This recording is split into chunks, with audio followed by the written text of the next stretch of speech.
Hello viewers, வணக்கம் and welcome to my channel. நம்ம வீட்டு ஸ்பெஷல்.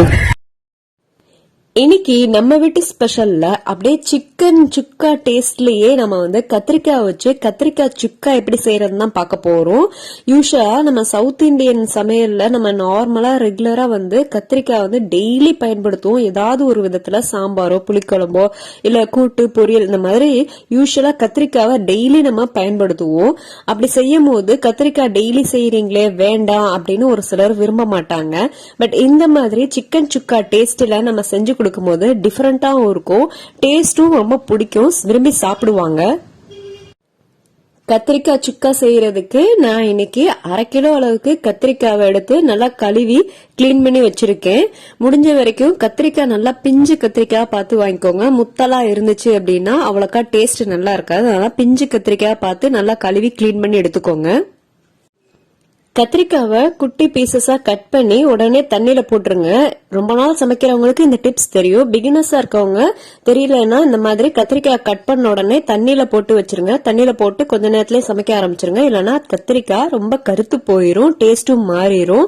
இப்ப கத்திரிக்காய் எப்படி கட் பண்ணணும்னா நம்ம நார்மலா சாம்பாருக்கு நீள நீளமா கட் பண்ணுவோம்ல அந்த மாதிரி கட் பண்ணிட்டு அதையுமே 2 பீசஸா இல்லைன்னா 3 பீசஸா நம்ம சிக்கன் எப்படி கட் பண்ணுவோமோ அதே மாதிரி கட் பண்ணிக்கோங்க. சுக்கா ரெசிபி எது செஞ்சாலுமே நல்ல காரசாரமா நான்வெஜ் டேஸ்ட்ல தான் இருக்கும். அதனால நம்ம நல்லெண்ணெய் யூஸ் பண்ணோம்னா நம்ம லாஸ்டா மிளகு தூள்லாம் சேர்க்கும் போது நல்லா அந்த நல்லெண்ணெயோட பிளேவரும் மிளகும் சேர்ந்து நல்ல வாசம் வரும், கமகமன்னு இருக்கும்.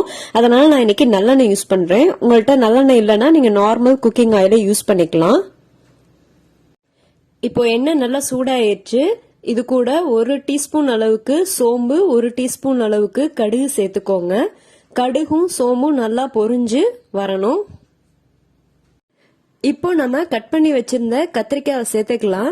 சமையல்ல நல்ல எக்ஸ்பீரியன்ஸா இருக்குது அப்படின்னா அவங்க வந்து டக்குன்னு கத்திரிக்காவை கையிலே தண்ணில இருந்து வடிச்சு கவனமா வந்து அந்த எண்ணெயில சேர்த்துருவாங்க.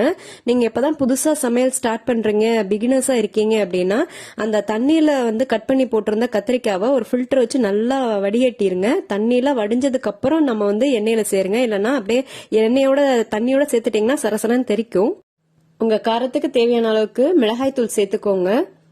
1 டேபிள் ஸ்பூன் அளவுக்கு கரம் மசாலா சேர்த்துக்கோங்க. கரம் மசாலா சேர்க்கும் போது தான் அப்படியே நான்வெஜ் டேஸ்ட்டுக்கு நமக்கு கிடைக்கும். ஒரு 2 சிட்டிகை அளவுக்கு மஞ்சத்தூள் சேர்த்துக்கோங்க. உங்க டேஸ்ட்டுக்கு தேவையான அளவுக்கு உப்பு சேர்த்துக்கோங்க. மிளகாய் தூளோட அளவை வந்து குறைச்சிக்கோங்க. ஏன்னா நம்ம லாஸ்டா மிளகுத்தூள் தான் அதிகமா சேர்ப்போம். இப்போ கத்திரிக்காய் கூட எல்லா மசாலாவும் சேர்த்ததுக்கு அப்புறம் அடுப்பை கம்ப்ளீட்டா ஃபுல்லா லோ ஃப்ளேமுக்கு மாத்திக்கோங்க. இல்லைன்னா கத்திரிக்காய் டக்குன்னு கரிஞ்சு போயிடும். இப்போ வந்து மசாலாலாம் நம்ம வந்து எல்லா கத்திரிக்காயிலையும் படுற அளவுக்கு நல்லா பரட்டி விட்டுக்கோங்க. நம்ம மீன் வந்து பொரிக்கிறதுக்கு மசாலா வந்து எல்லா மீன்லயும் படுற மாதிரி செய்வோம்ல, அதே மாதிரி இந்த கத்திரிக்காய் மேலேயும் எல்லா மசாலாவும் படுற மாதிரி நல்லா கிளறிக்கோங்க. ஏன்னா கத்திரிக்காய் வெந்ததுக்கு அப்புறம் கிளறணும்னா கொல கொலன்னு உடஞ்சிரும்.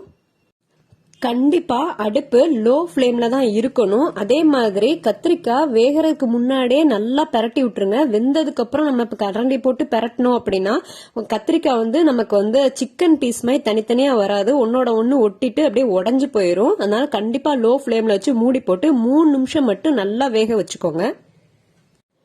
இப்ப 3 நிமிஷம் ஆயிடுச்சு. ஓபன் பண்ணி பாத்திரலாம். கத்திரிக்காய்லாம் நல்லா வெந்து வந்துருச்சு.